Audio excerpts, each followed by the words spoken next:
এখনো কি কেউ টের পায়নি যে আমি নিচে নেই, উপরে আটকে আছি? কেউ তো একবার ডাকতেও এলো না।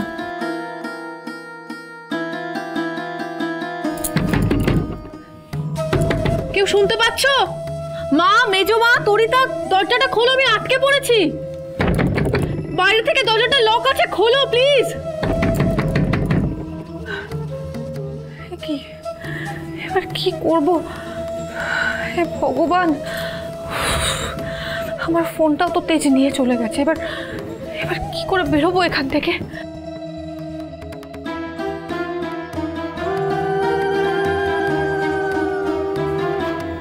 ভগবান জানে তেজ ওদিকে খোঁজ খবর নিল কিনা। এদিকে তো বিয়ের সব নিয়ম কানুন কমপ্লিট হয়ে গেল, তাই তো মনে হচ্ছে। এবার কি করবো? আমাকে এখান থেকে বেরোতেই হবে, যে করেই হোক বিয়েটা আটকাতেই হবে। গজানন, গজানন, তুমি আমাকে কোনো পথ দেখাও গজানন।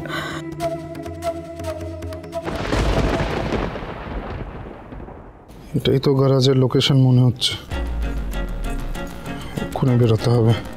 ভাই শোন না, বলছি ছেলের বাড়ি থেকে গায়ে হলুদের তত্ত্ব চলে এসেছে। আচ্ছা, কিন্তু তার মধ্যে না অনেক কিছু মিসিং আছে। মিসিং আছে? ওরা তো বলেই ছিল সবটা ছোট করে করবে, তাই হয়তো ইচ্ছে করে। কথাটা ছোট বড় নয়, বিয়ের তত্ত্বতে মাছ আসে কিন্তু মাছ আসেনি, এমনকি গায়ে হলুদের মেয়ের শাড়িও আসেনি। ঘোষাল গিন্নিতে এত বড় ভুল হবার কথা নয়। ঠাম্মি হয়তো কোনো কারণে মিস হয়ে গেছে, আমি দেখছি। দাদা আসলে ঠাম্মি, আমি বলেছিলাম যে এসব রিচুয়াল করার কোনো দরকার নেই। দরকার নেই মানে?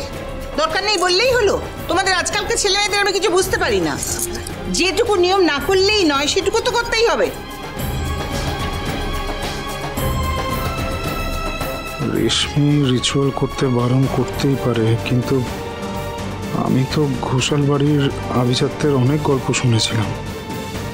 ওদের তো ট্রেডিশন মেনেই সবটা করার কথা, এরকম ভুল তো হওয়ার কথা নয়। কেউ প্লিজ দরজাটা খোলো, শুনতে পাচ্ছ আমার কথা? আমি আটকে পড়েছি, প্লিজ প্লিজ খুলে দাও। মাম্মা, তুমি কোথায় মাম্মা?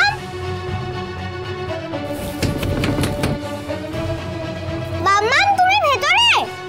তোরে তুমি ঘরের ভেতর কি করছো মাম্মা? নিচে তো সবাই কত মজা করছে। তুমি রেশমি বিবির গায়ে হলুদে আসছো না কেন? কি হয়েছে তোমার? শরীর খারাপ?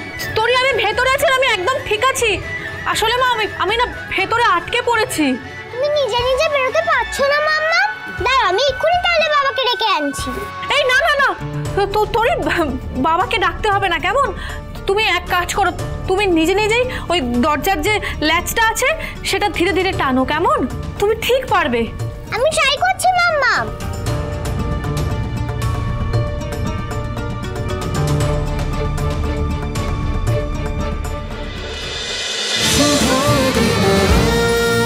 শুভ বিবাহ সোম থেকে রবি প্রতিদিন রাত 10:30টায় স্টার জলসায় ও জিও হটস্টারে।